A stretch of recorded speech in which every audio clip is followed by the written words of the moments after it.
আমার রাজনৈতিক বয়স 60 বছর। আমার বয়স আজকে আমার জন্মদিন 80 বছরে পা দিলাম।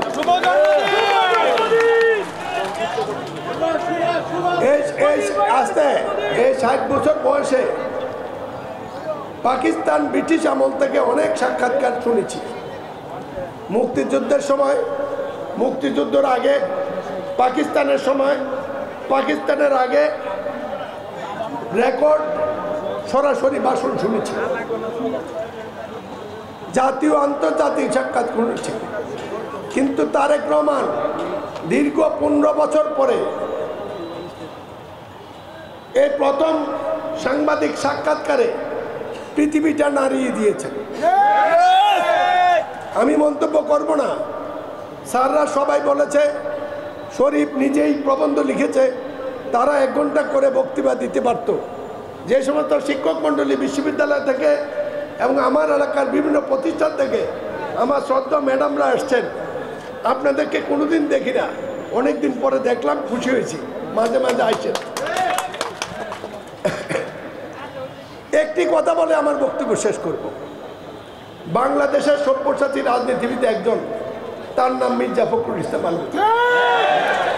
তারেক জিয়ার সাক্ষাৎকার পরে সাংবাদিক সম্মেলনে মির্জা ফখরুল এই বিবিসি সাক্ষাৎকার নিয়ে একটি কথা বলেছে, তারেক জিয়ার এই বিবিসি সাক্ষাৎকার প্রমাণ করে জনাব তারেক জিয়া বাংলাদেশ এবং পৃথিবীর নেতৃত্ব দেওয়ার জন্য প্রস্তুত।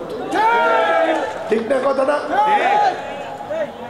গত 1টি বছর তারেক জিয়াকে আমরা যাদেরকে নিয়ে আন্দোলন করেছিলাম, যাদেরকে নেত্রী খালেদা জিয়া আশ্রয় না দিলে অস্তিত্ব থাকতো না, তাদের অনেকের উস্কানির মুখে এই পৃথিবীতে নজিরবিহীন ভাবে তারেক জিয়া যে ধৈর্য নিয়ে শুধু নির্বাচনমুখী হয়ে সবাইকে নিয়ে এগিয়ে যাচ্ছেন, এই নজির আমার রাজনৈতিক জীবনে কোনো নজির দেখি নাই। তার ইতিহাস এর একটি কারণ, তারেক জিয়া বিএনপির নেতা নয়, দেশ নায়ক, রাষ্ট্র নায়ক। কথাটা মনে রাখবেন। তারেক জিয়ার এই ঔদ্ধত্যকে কেউ দুর্বলতা হিসেবে ভাবার কারণ নাই। যে বিএনপি ক্ষমতার আকাঙ্ক্ষায় যে কোনো কম্প্রোমাইজ করবে। বিএনপি দেশটাকে ভালোবাসে। শহীদ জিয়ার নেতৃত্বে যে মুক্তিযুদ্ধ শুরু হয়েছিল, আমরা মনে করি এই মুক্তিযুদ্ধ শেষ হয় নাই। গত বছরের 5ই আগস্ট যে দ্বিতীয় বিপ্লব হয়েছে, তা তো শেষ হয় নাই, ভবিষ্যতে আরো আছে। সেটা সম্পন্ন করবে তারেক জিয়া আগামী দিনের ভোটের মাধ্যমে। আমি কথা বাড়াবো না, আপনারা বই পেয়েছেন। আমরা সিদ্ধান্ত নিয়েছি, আমরা আপনাদের মধ্যে 2 লক্ষ বই পৌঁছাবো। শ্রদ্ধা ম্যাডামরা, শিক্ষক মন্ডলী, আপনারা আমাদের দলের না হইতে পারেন, দেশের শিক্ষিত অংশ, দয়া করে নতুন প্রজন্মকে তারেক জিয়ার ঐতিহাসিক সাক্ষাৎকার, দেশ সম্পর্কে সচেতন করুন, নাইলে আমাদের প্রিয় দেশটি বাঁচবে না। শুধু বিএনপিকে দোষারোপ করে লাভ নাই। বিএনপি যে কোনো ত্যাগের জন্য প্রস্তুত। নির্বাচনের বিকল্প দেশে হতে পারে না, গণতন্ত্র হতে পারে না।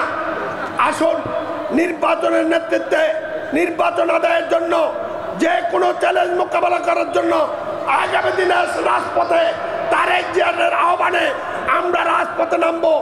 আজকের যে শিক্ষায়, এই শিক্ষায় শিক্ষিত হয়ে সবাইকে ঐক্যবদ্ধ করব, এই শপথ নিয়ে আমি আর কথা না বাড়িয়ে আয়োজকদেরকে, যারা কষ্ট করে আজকে দাওয়াতে এসেছেন, আতিথ্যতা করে জানাই, ক্ষমা চেয়ে সবাইকে ধন্যবাদ দিয়ে আমার বক্তব্য শেষ করছি। আল্লাহ হাফেজ। দেখা হবে আগামী যে কোনো দিনে রাজপথে। আল্লাহ।